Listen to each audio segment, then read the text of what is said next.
Hello all, నేను మీ Rachana Srungavarapu. Welcome to federal Telangana. తాజాగా జరిగినటువంటి టీచర్ గ్రాడ్యుయేట్ ఎమ్మెల్సీ ఎన్నికల్లో, అట్లాగే గ్రాడ్యుయేట్ ఎమ్మెల్సీ ఎన్నికల్లో కూడా 3 స్థానాల్లో 2 స్థానాల్లో బీజేపీ విజయం సాధించింది. అంజిరెడ్డి గారు, అలాగే కొమరయ్య గారు బీజేపీ అభ్యర్థులుగా విజయం సాధించారు. రేవంత్ రెడ్డి గారు స్వయంగా ప్రచారం చేసినప్పటికీ కూడా దాని ఫలితం కనిపించలేదు. బీసీ వాదం ఉన్నప్పటికీ కూడా అది కూడా కాంగ్రెస్‌కి కలిసి రాలేదు. ఈ నేపథ్యంలో బీజేపీ ఈ విజయంతో అన్‌స్టాపబుల్‌గా మారబోతుందా తెలంగాణలో? బీజేపీ గెలవడానికి గల కారణాలేంటి? కాంగ్రెస్ ఓటమికి గల కారణాలేంటి?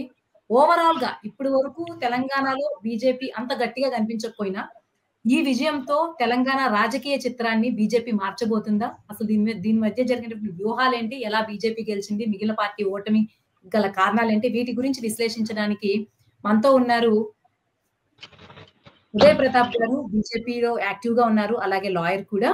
కూరపాటి వెంకటనారాయణ గారు రిటైర్డ్ పొలిటికల్ ప్రొఫెసర్, అలాగే పొలిటికల్ అనలిస్ట్.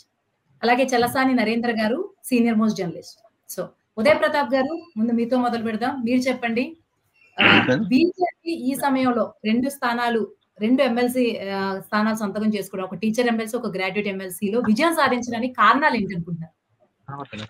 అందరికీ నమస్కారం అండి. ఈ రోజున ఖమ్మంలో మన తెలంగాణలో భారతీయ జనతా పార్టీ ప్రజలు ఆదరిస్తున్నారు. ఒక రకంగా చెప్పాలి అంటే అసెంబ్లీ ఎలక్షన్స్ అయిపోయిన తర్వాత పార్లమెంట్ ఎలక్షన్స్ వచ్చేసరికి 37% ఓట్ షేర్ తో 8 పార్లమెంట్, అదేవిధంగా దాదాపు ఒక 64 కాన్స్టిట్యూన్సీలో భారతీయ జనతా పార్టీ ప్రభావంతో మేము ముందుకు రావడం జరిగింది. నిజంగా ఒక రకంగా చెప్పాలంటే బీఆర్ఎస్ పని అయిపోయినట్లే. టెక్నికల్ గా వాళ్ళు ప్రతిపక్షం కావచ్చేమో కానీ ప్రజల ఓటు షేర్ కానీ ప్రజల ఒక విశ్వాసం గెలుచుకోవటంలో కానీ ఇప్పుడే భారతీయ జనతా పార్టీ ప్రధాన ప్రతిపక్ష పాత్ర పోషిస్తుందని చెప్పడంలో ఎలాంటి అతిశయోక్తి లేదు. దానికి రుజువే ఈ ఎమ్మెల్సీ ఎలక్షన్స్ లో భారతీయ జనతా పార్టీ ఉత్తర తెలంగాణలో చాలా బలమైన పార్టీగా ఎదిగింది. దాదాపు 4 ఉమ్మడి జిల్లాల్లో జరిగిన పోటీ ఫలితాలలో రెండిట్లో కూడా టీచర్స్ కాన్స్టిట్యున్సీలో గ్రాడ్యుయేట్ సంబంధించిన దాంట్లో కూడా టీచర్స్ దాంట్లో ఫస్ట్ ప్రియారిటీ ఓట్లతోనే 51% సాధించి సెకండ్ ప్రిఫరెన్స్ ఓట్లకి లెక్కలు అవసరం లేకుండా 5,000 మెజార్టీతో గెలవటం అనేది టీచర్స్ కు భారతీయ జనతా పార్టీ మీద ఉన్న నమ్మకం కంటే కాంగ్రెస్ విఫలం అయిందని చెప్పడానికే ఎక్కువ ఆధారాలు కనపడతా ఉన్నాయి. మా బండి సంజయ్ అన్న కూడా పబ్లిక్ ఛాలెంజ్ చేశాడు, కాంగ్రెస్ పార్టీ వాళ్ళు ఇది రెఫరెండం గా తీసుకుందామా, ఎమ్మెల్సీ రిజల్ట్స్ రిఫరెండం గా తీసుకుందామా అనే పద్ధతిలో కూడా ఛాలెంజ్ చేసే పరిస్థితి మాకు ఈ విధంగా మేము ప్రజాక్షేత్రంలో పోయినప్పుడు వచ్చిన నమ్మకంతో వారు ఆ విధంగా చేయడం జరిగింది. అది కాకుండా కార్యకర్తల బలం, భారతీయ జనతా పార్టీకి కార్యకర్తల బలం. ప్రతి 25 మందికి ఒక ఇన్ఛార్జ్, 25 ప్రముఖ్ అంటే ఒక 25 మంది ఓటర్లకి ఒక ఇన్ఛార్జ్, వాళ్ళ మీద మళ్ళీ ఒక శక్తి కేంద్ర ఇన్ఛార్జ్, వాళ్ళ మీద ఒక జిల్లా స్థాయి, అట్లా అనేక విధాలుగా వర్క్ డివైడ్ చేసుకుంటూ మైక్రో లెవెల్కి వెళ్ళి ప్రతి ఉపాధ్యాయుని 2 సార్లు 3 సార్లు ఇళ్ళకి వెళ్ళి లేకపోతే వాళ్ళ స్కూళ్ళకి వెళ్ళి ఆ ఒక ప్రోటోకాల్స్ దెబ్బతినకుండా, స్కూల్లో వాతావరణాన్ని ఇబ్బంది పెట్టకుండా ఆ విధంగా కలిసి ఫోన్ చేసి మాట్లాడి వాళ్ళకి రెగ్యులర్ గా వాళ్ళ టచ్లో ఉండి కార్యకర్తల బలం ఉన్న పార్టీ భారతీయ జనతా పార్టీ కాబట్టి సాధ్యమైంది. ఇందులో ఎలాంటి మాయలు లేవు, జిమ్మిక్కులు లేవు. వీళ్ళు కాంగ్రెస్ పార్టీ లేకపోతే బీఆర్ఎస్ చెప్పినట్లు ఎలాంటి ఏదో మత ఉద్రేకం కానీ లేకపోతే అలాంటిది లేదు. నిజంగా అధికార పక్షం విఫలమైంది. ప్రతిపక్షంగా మేము మా అధికార పార్టీ చేసే వైఫల్యాన్ని ప్రజల దృష్టికి తీసుకెళ్ళాం. మా కార్యకర్తలు కష్టపడి పనిచేశారు. ఈ రెండింటి ఫలితమే ఈ 2 ఎమ్మెల్యేస్ గెలిచాం. థ్యాంక్ యూ ఉదయ్ ప్రతాప్ గారు. వెంకటనారాయణ గారు, మీరు చెప్పండి. ఉదయ్ ప్రతాప్ గారు ప్రత్యక్షంగా సూటిగానే అనేసారు ఏంటంటే బీఆర్ఎస్ కంప్లీట్ గా కనుమరుగు అయిపోయింది ప్రతిపక్షంగా. ఆల్మోస్ట్ ఇప్పుడు బీజేపీ ఆ ప్లేస్ కి వచ్చేసింది ఈ విజయంతో అని. అసలు ఈ బీజేపీ విజయం అనేది కాంగ్రెస్ ని పక్కన పెట్టండి, బీఆర్ఎస్ రాజకీయ భవిష్యత్తుకు, ఎందుకంటే అధికారంలో కూడా లేదు, ఎలా ప్రభావం చూపించబోతుంది అనుకుంటున్నారు? బీఆర్ఎస్ అనేది ఎన్నికలలో అది అసెంబ్లీలో తన అధికారాన్ని కోల్పోయింది. పార్లమెంట్ ఎన్నికలలో ఒక్క సీటు కూడా పొందలేకపోయింది. అంటే ప్రజలకు తీవ్రమైన వ్యతిరేకత రావడం వల్లనే ఇవాళ బీఆర్ఎస్ ప్రజల ఓట్లను అడగలేకపోతున్నది. కాబట్టి ఎమ్మెల్సీ ఎన్నికలలో కూడా మేము నిలబడకూడదు, టీచర్లకు తీవ్ర అన్యాయం చేసినటువంటి పవర్ గవర్నమెంట్ వాళ్ళందరినీ అనేక రకాలుగా ఇబ్బందులు పెట్టి వాళ్ళను రోడ్ల మీద పడేసినటువంటి పార్టీ. తర్వాత విద్యా వ్యవస్థను కూడా ప్రైమరీ స్కూల్ నుండి యూనివర్సిటీల వరకు సర్వనాశనం చేసిండు కేసీఆర్. అందుకే విద్యావంతులు ఆయనకు ఓట్లు వేయరనేటువంటి ఒక భయంతో వాళ్ళు నిలబడ్డారు. ఇక రెండవ అంశం ఏంటంటే ఆయన కాంగ్రెస్ గెలుస్తుందా లేదా కానీ బీజేపీ గెలవడానికి అనుకూలమైన వాతావరణాన్ని క్రియేట్ చేసిండు. ఎందుకంటే తను పోటీలో ఉంటే త్రికోణం పోటీలో కాంగ్రెస్కి ఏమైనా బెనిఫిట్ అయితే అనే అంచనాతోటి ఆయన డ్రాప్ అయిపోయింది. కాబట్టి ఇక్కడ బీజేపీకి అనుకూలమైన వాతావరణం ఈ 3-4 జిల్లాల్లో ఉంది. అక్కడ ఎంపీలు బీజేపీ వాళ్ళు ఉన్నారు, మెజారిటీ ఎమ్మెల్యేలు బీజేపీ వాళ్ళు ఉన్నారు. తర్వాత బీజేపీకి సుశిక్షితులైనటువంటి ఎన్నికలను నిర్వహించేటువంటి ఆర్గనైజేషన్స్ ఉన్నాయి. తర్వాత సెలెక్ట్ చేసిన క్యాండిడేట్ కూడా ఆర్థికంగా బలోపేతంగా ఉండవచ్చు. సరే ఎవరి డబ్బులు మంచిదా ఏం చేసినా తెలియదు, కానీ ఆ డబ్బుల విషయం ఇక్కడ ప్రస్తావన చేయాల్సిన అవసరం లేదు. గెలిచిన వాళ్ళు ఎవరైనా ఈ రాష్ట్రంలో డబ్బులు పెట్టకుండా ఎవరు గెలుస్తలేరు. ఇది ఎట్లయినా కానీ బీజేపీకి ఒక అడ్వాంటేజ్ అనేది ఈ ఎన్నికల ద్వారా మరింత పటిష్టంగా ఏర్పడ్డది. ఈ శాసన మండలి ఎన్నికలు అనేది దాదాపు కాంగ్రెస్ ఎప్పుడు కూడా గెలవడం కష్టం. ఏది పట్టభద్రులది కానీ లేదా టీచర్లది కూడా గెలవడం అనేది కొన్ని కష్టాలే వాళ్ళకి వెనకటి నుంచి ఉన్నది. ఎందుకంటే గ్రాడ్యుయేట్స్ లాంటి వాళ్ళు కాంగ్రెస్ కు ఓట్లు వేసి గెలిపించింది రేరు. ఇంతకుముందు 1-2 సార్లు గెలిచేది కానీ ఎప్పుడు గెలవలేదు. బీజేపీ సాధారణంగా గెలుస్తూ వచ్చింది వెనకటి నుంచి కూడా. కాబట్టి నిన్న జరిగినటువంటి ఎన్నికలలో కూడా వాళ్ళు విజయం సాధించారు. ఓకే, థ్యాంక్ యూ నారాయణ గారు. నరేంద్ర గారు మీరు చెప్పండి, బీఆర్ఎస్ ఫెయిల్ అవడానికి నారాయణ గారు క్లియర్ గా చెప్పారు. అసలు ఈ గ్రాడ్యుయేట్స్ గానీ ఎమ్మెల్సీస్ గానీ బీజేపీ వైపు ఆకర్షించబడడానికి కారణాలు ఏంటి? ఎందుకంటే రేవంత్ రెడ్డి ప్రభుత్వం వచ్చి కూడా ఎక్కువ కాలం కాలేదు. అధికార పార్టీని నమ్మకుండా బీజేపీ వైపు ఆకర్షితులు అవ్వడానికి గ్రాడ్యుయేట్స్, ఎందుకంటే ఎడ్యుకేటెడ్ పీపుల్ కాబట్టి, కారణాలు ఏమై ఉండొచ్చు అనుకుంటున్నారు? మామూలుగా గ్రాడ్యుయేట్స్ కానీ టీచర్స్ కాన్స్టిట్యున్సీలు కానీ సాధారణ రాజకీయ వాతావరణానికి భిన్నంగా ఉంటాయి. ఇప్పుడు పూర్వం తెలంగాణ కానీ ఉమ్మడి ఆంధ్రప్రదేశ్లో ఒక ఎమ్మెల్యే సీటు కూడా లేని టైంలో కూడా ఆనాడు జనసంఘం కానీ బీజేపీ కానీ ఈ గ్రాడ్యుయేట్స్ ఎమ్మెల్యేలు హైదరాబాద్లో వరంగల్లో గెలుస్తూ వచ్చారు. అయితే కరీంనగర్లో గతంలో కూడా ఎప్పుడు బీజేపీ కూడా జనసంఘంలో కూడా ఎప్పుడు గెలవలేదు, మొదటిసారి గెలిచారు. అది గెలవడానికి ఆయన చెప్పినట్లు వాళ్ళ యొక్క సంస్థ ఆర్గనైజేషన్ స్ట్రక్చర్ కానీ వాళ్ళు పనిచేసిన విధానం కానీ అందరూ వాళ్ళలో ఎన్ని విభేదాలు ఉన్నా ఎన్ని గ్రూపులు ఉన్నా అందరూ కలిసి ఒక పెద్దల్లో పనిచేయటం అన్ని కలిసి వచ్చింది. దీంట్లో ఎలక్షన్లో బీజేపీ యొక్క బలం కన్నా కాంగ్రెస్ పట్ల 15 నెలల్లోనే ప్రజల్లో పెరిగిపోయినటువంటి విపరీతమైన వ్యతిరేకత అనేది ఇక్కడ ఈ ఎన్నికల్లో ప్రధానంగా స్పష్టమైంది. దీన్ని ఒక ముఖ్యమంత్రి స్థాయి వ్యక్తి నాకు తెలిసినంత వరకు ఎప్పుడు కూడా ఎమ్మెల్సీ ఎన్నికల్లో గ్రాడ్యుయేట్స్ ఎన్నికల్లో వచ్చి ప్రచారం చేయటం, చివరికి శ్రీశైలం దగ్గర టన్నెల్ యొక్క ప్రమాదంలో కార్మికులు చిక్కుకుపోయి రిస్క్ ఆపరేషన్ జరుగుతున్నా కూడా పట్టించుకోకుండా ఈ ప్రచారంలో మునిగిపోవటం, సీఎం వ్యక్తి ఎమ్మెల్యేలు మంత్రులు అందరూ కూడా ప్రతిష్టాకరంగా చేయటం వలన కాంగ్రెస్ యొక్క పట్ల వ్యతిరేకత మరింత పెరిగినట్లు కనిపిస్తుంది. అది కలిసి వచ్చింది. కేవలము 5,000 ఓట్లతోనే ఓడిపోయాము మేము, ఇదో పెద్ద ఓటమి కాదు, కొంచెం కష్టపడితే గెలిచామని కాంగ్రెస్ వాళ్ళు సమర్థించుకునే ప్రయత్నం చేస్తున్నారు. అయితే అక్కడ పోటీలో మూడో వ్యక్తికి వచ్చినటువంటి హరికృష్ణ కూడా ఓట్లు కాంగ్రెస్ వ్యతిరేక ఓట్లను గమనించాలి. అతను కనుక పోటీలో లేకపోతే బీజేపీ ఇంకా 50-60 వేల ఓట్ల మెజార్టీతో కూడా గెలిచి ఉండేటువంటి అవకాశాలు ఉన్నాయి. కాంగ్రెస్ పట్ల ప్రజల్లో పెరుగుతున్నటువంటి విపరీతమైన వ్యతిరేకతకి ఎన్నికలు బీజేపీ యొక్క బలము వాళ్ళ యొక్క స్ట్రక్చర్ ఒక విధంగా అది అలా పెడితే ఎన్నికలే ప్రధానంగా మనకి రిఫ్లెక్ట్ అవుతుందని నేను భావిస్తున్నాను. మరొక బీఆర్ఎస్ ఎన్నికల్లో పోటీ చేయకుండా రాజకీయంగా ఆత్మహత్య సదృశ్యమైనటువంటి చర్య తీసుకుంది. బీఆర్ఎస్ పోటీ చేస్తుంటే పరిస్థితి ఎలా ఉండేదో మనం చెప్పలేము.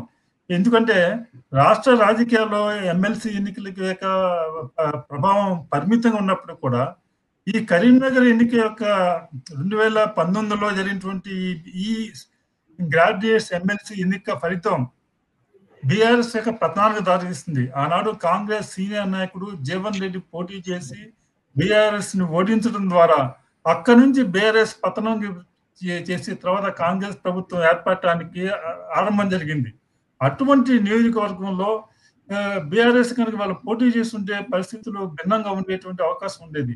కానీ వాళ్ళ పోటీ చేయకపోవటం వెనక వ్యూహాత్మకంగా కొన్ని బలహీనతలో కొన్ని ఒత్తిడిలో ఇది కారణం ఉంది. ఎందుకంటే కేసీఆర్, తర్వాత హరీష్ రావు, తర్వాత ఎమ్మెల్సీగా కవిత, కేటీఆర్ వీళ్ళ నలుగురు ప్రాతినిధ్యం వహిస్తున్నటువంటి నియోజకవర్గాలు ఈ యొక్క ఈ ఎమ్మెల్సీ ఎన్నిక 4 జిల్లాలు ఉన్నాయి.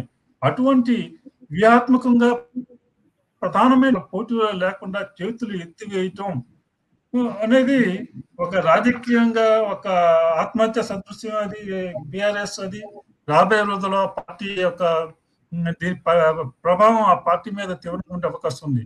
అయితే కేవలం ఎమ్మెల్సీ ఎన్నికల్లో ప్రభావమే రేపు వాళ్ళు చెప్పేది ఏంటంటే కారణం రేపు రాబోయేటువంటి లోకల్ బాడీస్ ఎన్నికల మీద మేము దృష్టి కేంద్రీకరించడం వల్ల దీని మీద డైవర్ట్ కాకుండా చేయడం కోసం పోటీ చేయట్లేదు అని చెప్తున్నారు. అది కానీ స్థానిక సంస్థల ఎన్నికలు ఎప్పుడు పూర్తిగా భిన్నంగా ఉంటాయి. సో లోక్సభ ఎన్నికలు, అసెంబ్లీ ఎన్నికలు వచ్చిన ఫలితాలే ఏ పార్టీ కూడా స్థానిక సంస్థ ఎన్నికలు పొందలేదు.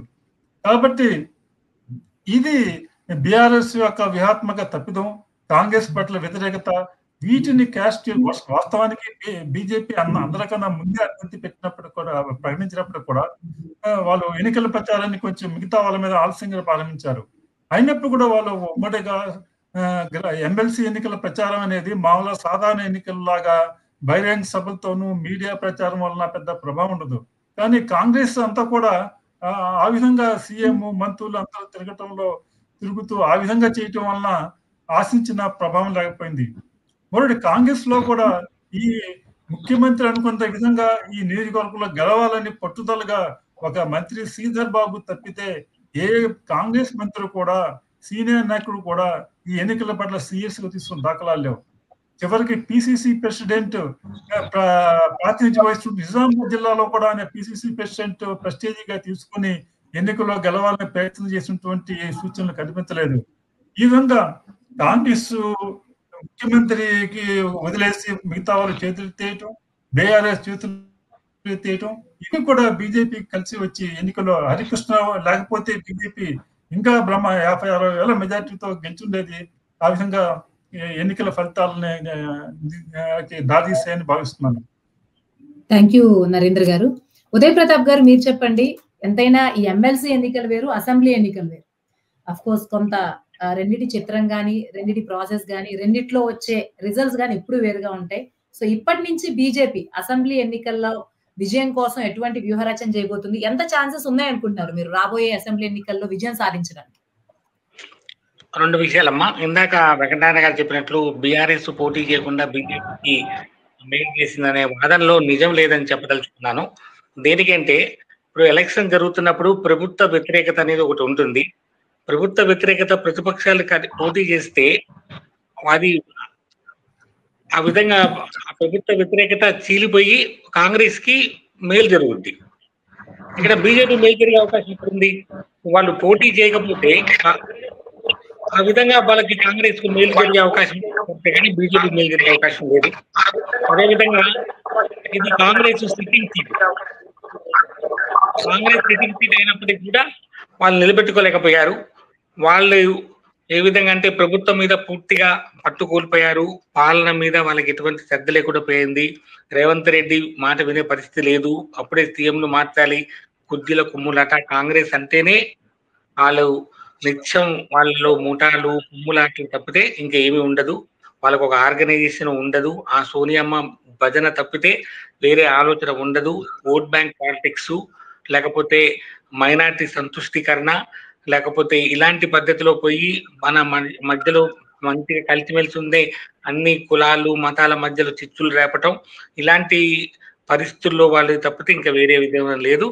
కాబట్టి వాళ్ళు పూర్తిగా రేపు అసెంబ్లీ ఎలక్షన్స్ కల్లా వాళ్ళు మునిగిపోయే నౌక, అందులో ఏమాత్రం అనుమానం లేదు. రేవంత్ రెడ్డి గారు కూడా నాకు తెలిసినంత వరకు ఆయన అలాంటి సీఎం అయినప్పటికీ కూడా ఆ భాష, ఆయన వాడే విధానం ఎంత జుగుప్సాకరంగా ఉంటుందంటే ప్రజలందరూ అసహించుకుంటున్నారు. ఇలాంటి సీఎంన మనం ఎన్నుకున్నది, కాంగ్రెస్ కోటేస్తే వాళ్ళు ఇలాంటి సీఎంని తీసుకొచ్చారా? ఏం భాష అండి? ఒక ప్రజా జీవితంలో ఉన్నప్పుడు సంస్కారం లేదా? ఎలాంటి భాష మాట్లాడాలి, ఎట్లా మాట్లాడాలి? అహంకారంతో మాట్లాడి ఒకరిని ఆ విధంగా చేస్తే గొప్ప అనుకునే పరిస్థితి తీసుకొచ్చే నీచ సంస్కృతికి దారి చేసింది. భారతీయ జనతా పార్టీలో అది ఉండదు. భారతీయ జనతా పార్టీలో ఒక ఎమ్మెల్యే కానీ ఒక ఎంపీ కానీ ఎలాంటి ప్రజాసేవ చేసే పోస్ట్ వచ్చినా ఒక వార్డు మెంబర్ నుంచి ప్రజలకు సేవ చేసడానికి అవకాశం కింద భావిస్తాం కానీ ఏదో కొమ్ములు వచ్చిన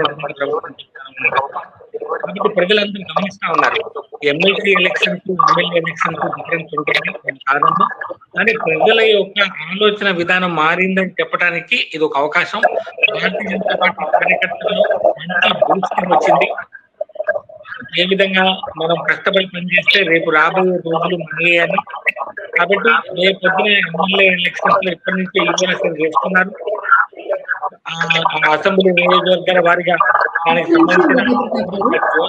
సంబంధించిన ఆరు ఆ నియోజకవర్గానికి ఒక జోనల్ గా పెట్టి మళ్ళీ నియోజకవర్గాల వారిగా సిస్టమ్ పెట్టి ఆ విధంగా పని చేస్తున్నారు. రేపు ఎలక్షన్స్ లో దీనికి సంబంధించి మా ఆర్గనైజేషన్ సంబంధించిన organization general secretary Chandrashekhar Tiwari గారు ఉత్తరప్రదేశ్ లో పనిచేసి ఉత్తరప్రదేశ్ లో బీజేపీ గెలుపులో గట్టి ఆ ప్రభావం చూపెట్టిన వ్యక్తి. అదేవిధంగా సునీల్ బన్సాల్ గారు ఆల్ ఇండియా జనరల్ సెక్రటరీ. వీళ్ళందరి యొక్క ఆలోచనలతో వాళ్ళ యొక్క విధానంతో ఇక్కడ కిషన్ రెడ్డి గారు అయితే లేకపోతే బండి సంజయ్ గారు, ఈటల రాజేంద్ర గారు అనేక నాయకుల సమ్మేళనం ఉంటుంది. భారతీయ జనతా పార్టీలో ఒక హెల్తీ కాంపిటీషన్ ఉంటుంది. కార్యకర్తల నాయకుల మధ్యలో ఇందాక అన్నారు ముఠాలు లేకపోతే బీజేపీలో ఎంత తేడాలు ఉన్నప్పటికీ కూడా గ్రూపులు ఉన్నాయని. అది నిజం కాదు. పోటీ చేస్తాం ప్రజల్లో పనిచేయటం కోసం. అందులో ఏమన్నా ఉండొచ్చు, పోటీ పడతాం, ముందు పోతాం, కానీ ఎలాంటి గ్రూపులు ఉండవు మా దగ్గర. మీరు ఒకసారి ఆలోచించండి. కాంగ్రెస్ పార్టీ ఏ నుంచి జెడ్ వరకు మీకు పార్టీలు కనబడతా ఉంటాయి, చీలికలు. తృణమూల్ కాంగ్రెస్, నేషనలిస్ట్ కాంగ్రెస్, అంతకుముందు మన ఉమ్మడి ఆంధ్రప్రదేశ్ లో రెడ్డి కాంగ్రెస్, లేకపోతే ఇంకా రకరకాల కాంగ్రెస్ పార్టీలు చెప్పుకుంటూ పోతే అనేక రకాల ముక్కలైపోయింది. అనేక మంది వాళ్ళు పరిపాలన సాగిస్తున్నారు. చాలా కొన్నాళ్ళు వారు అధికారంలో ఉన్నారు. వాళ్ళు ఇప్పటికీ తృణమూల్ కాంగ్రెస్ లాంటి నేషనలిస్ట్ కాంగ్రెస్ పార్టీలు ఉన్నాయి. కానీ బీజేపీలో ఇంతవరకు బీజేపీ ఏ, బీజేపీ బి అని ఎక్కడా ఉండదు. బీజేపీలో నుంచి బయటికి పోతే వాళ్ళకి ఎలాంటి భవిష్యత్తు ఉండదు. ఎందుకంటే వ్యక్తి ఇంపార్టెంట్ కాదు, సిద్ధాంతం ఇంపార్టెంట్, కార్యకర్తలు ఇంపార్టెంట్. కాబట్టి ఒక వ్యక్తి బయటికి పోయినంత మాత్రం ఆ వ్యక్తిని ఫాలో అవ్వకుంటూ ఎవరు పోరు. అందుకోసం భారతీయ జనతా పార్టీలో చీలికలు రావు. భారతీయ జనతా పార్టీ ఏ అని బి అని రాదు. కళ్యాణ్ సింగ్ లాంటి గొప్ప వ్యక్తి బయటికి వెళ్ళిపోయిన తర్వాత కొన్నాళ్ళ తర్వాత మళ్ళీ బీజేపీలోకి వచ్చారు. అంతే తప్పితే ఎక్కడ కూడా బీజేపీలో నుంచి చీలికలు ఉండవు. అంటే ఒక పటిష్టమైన సంస్థాగతమైన బలంతో ముందుకెళ్తున్నాం. కాబట్టి మాకు చెప్పేది కూడా కార్యకర్తలకి మాకు చెప్పేది, మీరు పార్టీలో ఏమి ఆశించి రావద్దు. మీరు పార్టీకి రావాలంటే సాక్రిఫైస్ చేస్తాం కోసమే రావాలి. మీరు ఈ దేశం కోసం, ధర్మం కోసం, జాతి కోసం మీరు ఏం చేస్తారు అనే ఆలోచనతోనే రండి. అంత మించి మీకు ఏదో సాధించాలి, మీరు ఏదో పొందాలి, ఇక్కడ దీంట్లో ఏదో కాంట్రాక్ట్లు తీసుకోవాలి, డబ్బులు సంపాదించాలి అనే పద్ధతిలో ఈ పార్టీలోకి అవకాశం లేదు. అలాంటి నిర్మాణమైన పార్టీ కాబట్టి రేపొద్దున ఎలక్షన్స్ కూడా ఇప్పటి నుంచే చేస్తున్నాం. ప్రజలు కూడా మొత్తం పూర్తిగా బీజేపీకి వెళ్ళి చూస్తా ఉన్నారు. కంపల్సరీ ఈసారి బీజేపీ అధికారం రావాలి, బీజేపీకి ఇవ్వాలి ఈసారి ఛాన్స్ అని సాధారణ ప్రజలు కూడా, మాకు మామూలు బీజేపీ అంటే అభిమానం లేని న్యూట్రల్ వాళ్ళు కూడా మాకు కలిసినప్పుడు అంటా ఉన్నారు ఈసారి బీజేపీ వస్తుందన్నా అని. ఒక ఊపు వస్తుంది. అందులో ఈ 2 ఎమ్మెల్సీ గెలవటం అనేది తప్పకుండా మాకు మంచి బూస్టింగ్, మేము ముందుకెళ్ళటానికి అవకాశం ఏర్పడుతుంది. నరేంద్ర గారు మీరు చెప్పండి. సో బీజేపీ గురించి, బీజేపీ విధానం గురించి ఉదయ్ ప్రతాప్ గారు చాలా స్ట్రాంగ్ గా చెప్పారు. సో ఇప్పుడు తెలంగాణలో అంటేనే కొంత ఫ్రీడమ్ ఉద్యమ నేపథ్యంతో ఏర్పడిన రాష్ట్రం తెలంగాణ. ఇప్పుడు కాంగ్రెస్ వచ్చింది గానీ ఫామ్ అయినప్పటి నుంచి బీఆర్ఎస్ఏ ఉంది 2 టర్మ్స్ లో కూడా. సో ఈ నేపథ్యంలో కాంగ్రెస్ అధికారంలోకి వచ్చి 1 సంవత్సరం కూడా అవ్వకుండానే కొంత వ్యతిరేకత వచ్చింది. ఇంకా చూసుకుంటే భారతదేశం అంతా కూడా బీజేపీ విస్తరిస్తూ ఉంది. ఇప్పుడు ఏమన్నా ఈ ఓటమితో రేవంత్ రెడ్డి ఏమన్నా కొంచెం స్ట్రాంగ్ అయ్యి ఇంకొంచెం ప్రజల ఆదరణ పొందడానికి ఏమన్నా చర్యలు తీసుకునే అవకాశం ఉందనుకుంటున్నారా? ఎందుకు ఆయన తీసుకున్న బీసీ వాదం గాని, ఎస్సీ వర్గీకరణ కూడా ప్రజలను ఆకట్టుకోలేకపోయింది? అంటే దానికి కాంగ్రెస్ పరిపాలనా పరంగా వాళ్ళు కొన్ని సమస్యలు, నాయకత్వ సమస్యలు ఎదుర్కొంటున్నారు. ఆ సమస్యల వల్ల అన్ని పార్టీలు ఉన్నాయి, ఏ పార్టీ కాదు. అని చెప్పిన బీజేపీ అని చెప్పినప్పుడు కూడా కళ్యాణ్ సింగ్ నాయకుడు అంటారు, నాయకుడు బయటకు ఎందుకు పోవాల్సి వచ్చింది, ఎలాంటి కుట్రలు జరిగాయి, ఆ విధంగా పెద్ద చరిత్ర. వాళ్ళ ఎమ్మెల్సీగా గెలిచిన అభ్యర్థులు వాళ్ళ యొక్క ఆర్థిక నేపథ్యం చూసుకుంటే అలా సాధారణ కార్యకర్తలు, సాధారణ వ్యక్తులకి ఏ రాజకీయ పార్టీలో కూడా అవకాశం లేదు, వాళ్ళ రాజకీయ అవకాశాలు లేవు. వాళ్ళన్నీ కూడా వాళ్ళ ఇక్కడ కూడా ఆంధ్రప్రదేశ్ లో కూడా ఇస్తాం. గ్రాడ్యుయేట్ ఎలక్షన్, టీచర్స్ ఎలక్షన్ లో డబ్బులు ఖర్చు పెట్టడం, ఓటర్లకి పంచడం, దాంట్లో ఎవరు సమర్థవంతంగా డబ్బులు పంచారు మొదటి గాంధీ కరీంనగర్ లో చెప్తున్నారు. ఇద్దరు ప్రధాన క్యాండిడేట్లు కూడా ఆర్థికంగా సంపన్నులు, బలవంతులు.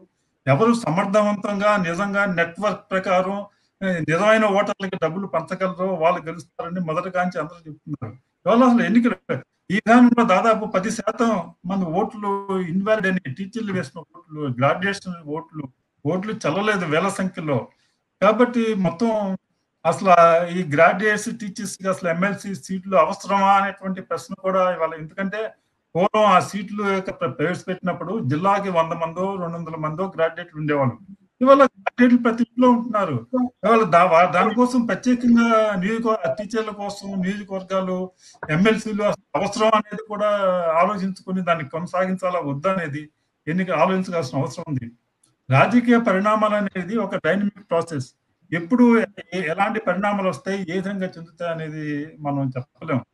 ఇవాళ బీఆర్ఎస్ ఆత్మరక్షణలో ఉంది వాళ్ళు, కానీ ఒక ప్రతిపక్షంగా ఇవాళ రాష్ట్రంలో ప్రభుత్వాన్ని నిలదీయటంలో బీజేపీ కన్నా బీఆర్ఎస్ ముందు అనేక ఆ విషయాల్లో ఉన్నాయి. కాబట్టి అక్కడే బీఆర్ఎస్ ముందుంది. కాబట్టి రేపు త్వరలోనే స్థానిక సంస్థ ఎన్నికలు రాబోతున్నాయి.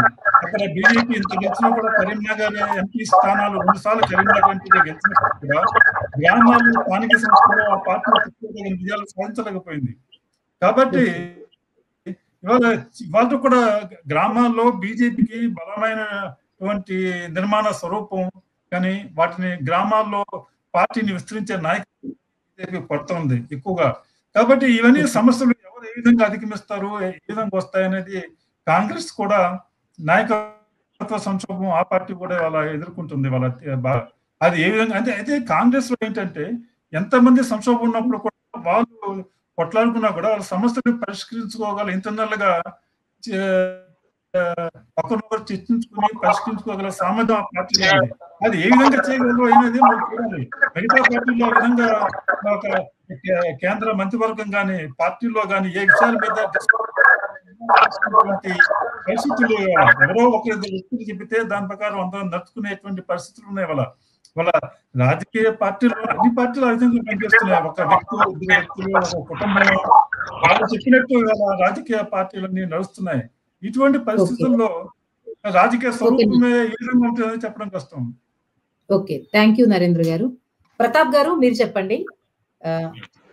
కాంగ్రెస్ గాని బీజేపీ గాని 2 పార్టీలు తెలంగాణ ప్రాంతీయ పార్టీలు కాదు, 2 జాతీయ పార్టీలు. సో ఓవరాల్ గా బీజేపీ ఎప్పుడు ఎస్టాబ్లిష్ అయింది, ఈ రోజు వచ్చింది కాదు, గెలిచి ఉండకపోవచ్చు. అంటే ఈ మొత్తం జర్నీ ఎమ్మెల్సీ ఎలక్షన్స్ లో భారతీయ జనతా పార్టీకి సంబంధించినంత వరకు ఇందాక చెప్పాను కదమ్మా, ఆ విధంగా పద్ధతిగా వెళ్ళి చేస్తాము. మెయిన్ దానికంటే ప్రభుత్వ వ్యతిరేకత కూడా ఉంది. దాంతో పాటు అంతకు ముందుకి ఇప్పుడు ఎందుకు ఈ తేడా వచ్చింది? అంతకు ముందు ఓడిపోయిన సన్నివేశాలు ఉన్నాయి, సందర్భాలు ఉన్నాయి. ఇప్పుడు ఎందుకు ఈ విజయం? ఆ మార్పు రావడానికి గల కారణం ఏంటి? ప్రచారం కాకుండా ఇంకే కారణాలు పనిచేసాయి అనుకుంటున్నారు? బీజేపీ గెలవటానికి సమిష్టిగా అందరం కలిసి పనిచేయటం ఒకటి, ఇంకొకటి ప్రభుత్వ వ్యతిరేకత, ఆ ప్రభుత్వంలో కాంగ్రెస్ పార్టీ ఏ విధంగా చేస్తుందంటే, ఉద్యోగస్తులు ఇప్పుడు 2 గ్రాడ్యుయేట్ సీట్, ఒకటి టీచర్స్ సీటు 2 మనం గెలిచాము. టీచర్స్ లో కాంగ్రెస్ పార్టీ ఏం చేస్తుంది, మేము టీచర్స్ ని కలిసినప్పుడు వాళ్ళు ఏ విధంగా చెప్తారంటే, మాకు రిటైర్ అయిపోయిన తర్వాత మాకు రిటైర్మెంట్ బెనిఫిట్స్ ఇవ్వటానికి డబ్బులు లేకుండా వాళ్ళకి మళ్ళీ రిటైర్మెంట్ ఏజ్ 2 ఏళ్ళు 3 ఏళ్ళు పెంచాలని ప్రయత్నం చేస్తా ఉంది. అంటే ఎంత దౌర్భాగ్యం ఉంది. ఇప్పుడు రిటైర్మెంట్ అయిన గవర్నమెంట్ ఉద్యోగులు మొత్తానికి ఇవ్వాలంటే దాదాపు ఒక 2,000 కోట్ల డబ్బులు ఖర్చే పరిస్థితి కనపడతా ఉంది. దాన్ని ఇవ్వటం కోసం కష్టమైపోయి ఆ టీఆర్ఎస్ ప్రభుత్వం కూడా అట్లే చేసింది. ప్రభుత్వాన్ని దివాళా తీస్తా ఉన్నాయి. ఇప్పుడు కూడా ఉద్యోగస్తులు ఏమంటారు, మాకు 61 ఏళ్ళు వచ్చినాయి, ఇంకా మేము ఈ టీచర్ వృత్తిలో పనిచేయాలంటే కష్టము, మా జీవితంలో మేము స్థిరపడాల్సి, లేకపోతే మేము నెరవేర్చాల్సిన గృహస్థ ధర్మాలు చాలా ఉన్నాయి, మాకు ఇంకా 2 ఏళ్ళు పెంచుతా అంటున్నారు. ఈ విధంగా వాళ్ళు డబ్బులు అప్పుడు తర్వాత డబ్బులు ఇస్తారని నమ్మకం లేదు. ఇప్పటికీ చాలా మంది డబ్బు రాకుండా ఆగిపోతా ఉన్నాయి. అంటే వీళ్ళు ప్రజా ఆకర్షక పథకాలని పేరు చెప్పి ఆ పథకాలు కూడా విఫలం కావటం, ఆ పథకాల్లో కూడా ఎక్కడ వీళ్ళు సఫలం కాకుండా ముందుకు పోవటం, మొత్తం ఆర్థిక వ్యవస్థ మొత్తం దివాళా తీసే పరిస్థితి తీసుకురావటం, లేకపోతే ఈ లోపల ప్రజలను రెచ్చగొట్టే విధంగా హైడ్రా అని చెప్పి, లేకపోతే అల్లు అర్జున్ అని చెప్పు, లేకపోతే ఇలాంటి జిమ్మిక్కులతో పరిపాలన చేయటం ప్రజలందరికీ తెలిసిపోయింది. కాంగ్రెస్ పార్టీ ఏదో మాయ చేసి చెప్తా ఉంది. 6 గ్యారెంటీలు ఏది కూడా ఇంతవరకు పూర్తిగా స్వచ్ఛందంగా నెరవేర్చలేకపోయింది, విఫలం చెందింది. వాళ్ళ దగ్గర ఇప్పటికీ అంత ముందున్న సర్పంచులు కూడా మొన్న చూసాం, మన గాంధీ భవన్ ముందు వచ్చేసి మా డబ్బులు ఇప్పించండి అమ్మా మీనాక్షమ్మ తల్లి అడుగుతా ఉన్నారు. చాలా మంది కాంట్రాక్టులు బిల్లులు డబ్బులు రాకుండా ఆత్మహత్య చేసుకున్న పరిస్థితి కూడా ఉంది. మరి ఈ విధ పరిస్థితిలో ఉన్నప్పుడు ఏ విధంగా మరి వీళ్ళు ప్రజలు వారి మీద ఆశీర్వదపడుతుంది. కాబట్టి కాంగ్రెస్ మీద ప్రజలందరూ చిన్నగా వాళ్ళ యొక్క ఆశలు, వాళ్ళు పెట్టుకున్న విశ్వాసం కూలిపోతా ఉంది. ఇంకో వాళ్ళకి మార్గం లేదు. ఓ రాష్ట్రాన్ని దివాళా తీపిస్తారు, బయట కూడా అప్పు పుట్టలేని పరిస్థితి ఉంది. మన కాగ్ కూడా మొన్న తెలంగాణకు సంబంధించిన దాని మీద కూడా వీళ్ళు 3 లక్షల కోట్ల బడ్జెట్ లో అసలు ఇంతవరకు వాళ్ళ ఆదాయాలు చూసుకుంటే 1,00,000 కోట్ల వరకు కూడా తేడా కనపడతా ఉంది. ఈ విధంగా ఒక మెస్మరిజం చేసో, లేకపోతే దాన్ని ఒక ఫ్యాబ్రికేషన్ చేసి ముందు చూపెడతారే కానీ వాస్తవానికి లేదు. అవన్నీ ప్రజలు తెలుసుకుంటున్నారు. కాబట్టి అటువైపు మంచి సమర్థవంతమైన ప్రతిపక్షం వస్తే మేము గెలిపేయాలని ప్రజల్లో ఒక మార్పు వచ్చింది. ఆ మార్పు వచ్చింది. నాకు తెలిసి కాంగ్రెస్ పార్టీ పరిపాలన ఉందంటే that state is for sale. అంటే వాళ్ళకి ఆ స్టేట్ ని అమ్ముకొని ఆ నిధులు తీసుకొని వాళ్ళకి అధిష్టానాన్ని పంపించటమో, లేకపోతే వాళ్ళ టేబుల్ నింపుకోవటమో, వాళ్ళ పొట్టను నింపుకోవటం తప్పితే ప్రజా పరిపాలన వాళ్ళకి ఏమీ ఉండదు. వాళ్ళని అయోమయం గురి చేయటం, అనవసర విషయాల మీద వాళ్ళని ఫోకస్ చేయటము, వాళ్ళని కాలం కడవదీయటమే. కాబట్టి మాకు బలమైన విశ్వాసం ఉంది. కాంగ్రెస్ పార్టీ అధికారంలోకి వచ్చిన తర్వాత ప్రతి కార్యకర్త కానీ, సాధారణ రాజకీయంగా క్రియాశీలకు ఉన్న ప్రతి ఏ వ్యక్తి అయినా ఈసారి బీజేపీ తప్పకుండా వస్తుంది. కాంగ్రెస్ తో మాకు గెలవటం చాలా ఈజీ. ఎందుకంటే కాంగ్రెస్ సెల్ఫ్ గోల్ చేసుకుంటుంది. వాళ్ళ విధానం ఆ విధంగా ఉంటుంది. ప్రజలు ఇప్పుడు బాగా విజ్ఞులు అయ్యారు, తెలివితేటలు వాళ్ళు పెడుతున్నారు. డబ్బులు ఇచ్చినంత మాత్రాన వాళ్ళు చెయ్యట్లేదు. మొన్న మా ఖమ్మంలో ఆ విధంగా లెక్క చూసుకుంటే పువ్వారాజయ్య గారు ఒక్కొక్క ఓటుకి 5,000 రూపాయలు డబ్బులు ఇచ్చారు. ఆయన మీద ఎంత వ్యతిరేకత ఉంది టీఆర్ఎస్. తుమ్మల నాగేశ్వర గారు గెలిచిన పరిస్థితి వచ్చింది. అంటే డబ్బులు ఒకటే ఇస్తే గెలవటం కాదు, అది ప్రజా వ్యతిరేకత స్పష్టంగా కనపడితే ఆ ప్రజా వ్యతిరేకతల వెలుగులో ఎంత పెద్దోడైనా ఎంత పర్వతాలైనా కొట్టకపోవాల్సిందే. ఇప్పుడు కాంగ్రెస్ పార్టీ పరిస్థితి అదే ఉంది. కాబట్టి ఈసారి బీజేపీకి తిరుగులేని విజయం రాబోతుంది. ప్రజలందరూ కూడా ఒకసారి అవకాశం ఇచ్చి మళ్ళీ పాలన కుంటుపడే విధంగా డబుల్ ఇంజన్ పాలన కావాలి. డబుల్ ఇంజన్ రావాలి అంటే మన తెలంగాణలో అక్కడ కంపల్సరీ బీజేపీ వస్తేనే మనం ముందుకెళ్తానికి ఆస్కారం ఏర్పడుతుంది అనే ఆలోచనలో ప్రజలు చూస్తున్నారని అనుకుంటా. Okay, thank you Uday Pratap గారు. చర్చ ముగింపుకు వచ్చేసాము. ఆఖరి ప్రశ్నతో ముగిద్దాము. నరేందర్ గారు మీరు చెప్పండి, ఇక బీజేపీ తెలంగాణలో అన్స్టాపబుల్ అయిపోయినట్టే అనుకోవచ్చా? బీజేపీ తెలంగాణలో మొత్తం దక్షిణాదిన బీజేపీకి అనుకూలమైన వాతావరణం ఉందని భావిస్తున్న ప్రాంతాల్లో తెలంగాణ చాలా కాలం ఉంది. అయితే కేవలం రాష్ట్ర బీజేపీ నాయకుల వైఫల్యం కారణంగానే ఇక్కడ మొన్న అసెంబ్లీ ఎన్నికలు అనుకునే విధంగా పెర్ఫామ్ చేయలేకపోయిందని స్వయంగా ప్రధానమంత్రి రాష్ట్రానికి చెందిన ఎమ్మెల్యేలని పిలిచి ఢిల్లీలో వాళ్ళు చివాట్లు పెట్టినట్లు మనం మీడియాలో చూస్తాం. ఎందుకంటే వీళ్ళు ఆల్రెడీ ఎలక్షన్ లేకుండానే మేము గెలిచాం, ఎవరు ముఖ్యమంత్రి అనుకుని కొట్లాట బిగిన్ చేస్తారు, మీరు దానివల్ల ఓడిపోయామని. కాబట్టి నాయకత్వ పరంలో తెలంగాణలో బీజేపీ చాలా సంక్షోభక స్థితిలో ఉంది. ఆ ఏ విధంగా పరిష్కరించుకుని వాళ్ళు వస్తారనేది చూడాలి. ఎందుకంటే ప్రజలతో సంబంధం ఉన్న నాయకులు చాలా మంది ఉన్నారు. కానీ వాళ్ళకి పార్టీ నిర్ణయాలు తీసుకోవడంలో కానీ వీటిలో ఏమాత్రం వాళ్ళకి ప్రాధాన్యత ఉందనేది ఒక సమస్య. తర్వాత తెలంగాణలో అనుకూలమైనటువంటి వాతావరణం చాలా కాలంగా ఉంది. దాన్ని ప్రజలతో సంబంధం ఉన్న నాయకులు గతంలో నరేంద్ర కానీ ఇలాంటి వాళ్ళందరూ కూడా చాలా మంది ఉన్నారు బీజేపీకి. ఏ విధంగా దాన్ని ఒక రాజకీయ వ్యూహపరంగా ఎత్తుగడ పరంగా పార్టీని ముందుకు తీసుకెళ్లే నాయకత్వమే ఇక్కడ తెలంగాణలో మొదటగా బీజేపీకి ఒక లోటుగా కనిపిస్తుంది. దాన్ని ఏ విధంగా వాళ్ళు ఏర్పాటు చేసుకుంటారు, ఏ విధంగా నాయకత్వాన్ని సర్దిద్దుకుంటారు, వెళ్తారో చూడాలి. దాన్ని బట్టి కూడా ఆధారపడి ఉంటుంది. ఓకే, థ్యాంక్ యూ నరేంద్ర గారు. ఫైనల్ గా చర్చ లాస్ట్ క్వశ్చన్ ఉదయ్ ప్రతాప్ గారు. నరేంద్ర గారు అన్నారు కొంత నాయకత్వ వైఫల్యం కనిపిస్తుంది. నిజంగా చెప్పాలంటే ఇప్పుడు ఎమ్మెల్సీ ఎన్నికల్లో కూడా ప్రధానంగా వినిపిస్తున్న విషయం ఏంటంటే బీజేపీ అభ్యర్థుల పరంగా కాకుండా, అభ్యర్థుల బలం వల్ల కాకుండా బీజేపీ అనే పార్టీ బలంతో ఎక్కువ గెలిచిందని. సో ఆ నాయకత్వ వైఫల్యం లేకుండా సమర్థ నాయకత్వం త్వరలోనే వస్తుందని అనుకోవచ్చా? నాయకత్వ వైఫల్యం అనేది కరెక్ట్ విషయం కాదండి. భారతీయ జనతా పార్టీ సిస్టమే అట్లా ఉంటుంది. మీరు ఏ స్టేట్ ఎలక్షన్ లో చూసినా సీఎం క్యాండిడేట్ కదా ప్రకటించారా? మొన్న ఢిల్లీ ఎలక్షన్స్ లో సీఎం క్యాండిడేట్ ఎవరైనా చెప్పారండి? ఎక్కడైనా సరే మీరు ఏ రాష్ట్రాన్ని చూసుకోండి, యోగి ఆదిత్యనాథ్ గారు తప్ప అక్కడ కూడా మా సీఎం క్యాండిడేట్ యోగి గారిని ముందుకు పోలేదండి. మోడీ గారు, భారతీయ జనతా పార్టీ, దాని మీద మేము ఎక్కడైనా పోటీ చేస్తాం.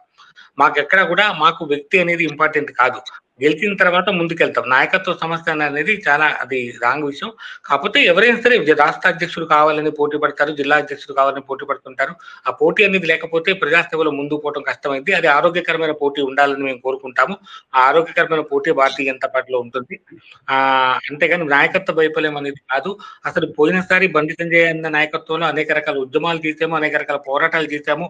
మొన్న 317 సంబంధించిన ఒక జీవో నెంబరు ఉద్యోగస్తులు కూడా భారీ ఎత్తున పోరాటం చేసిన చరిత్ర, బండి సంజయ్ గారిని అరెస్ట్ చేసి రాత్రి జైలుకి పంపించిన చరిత్ర కూడా ఉంది. ఉద్యోగస్తులు అది కూడా చూశారు.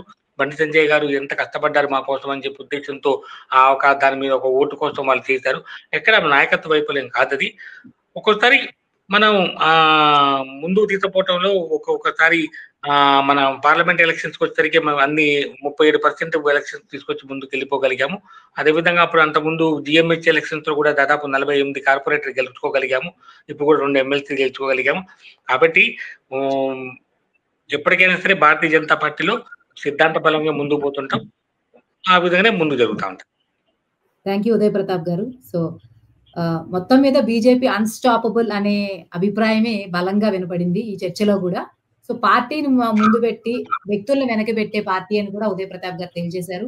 సో చూద్దాం తెలంగాణ రాజకీయ చిత్రంలో ఈ బీజేపీ ఎటువంటి పాత్ర పోషించబోతుందో భవిష్యత్తులో. ఇక తెలంగాణ కూడా బీజేపీ పాలన కిందకు వస్తుందో లేదో మనకు అసెంబ్లీ ఎన్నికల్లో ముందొచ్చే ఎన్నికల్లో కూడా కొంత సంకేతాలు అందుతాయి. సో ఇంత చక్కటి చర్చలో పాల్గొన్నందుకు నరేంద్ర గారు, ఉదయ్ ప్రతాప్ గారు థ్యాంక్ యూ సో మచ్. ఇంతటితో ఈ చర్చ ముగిద్దాం. Thank you.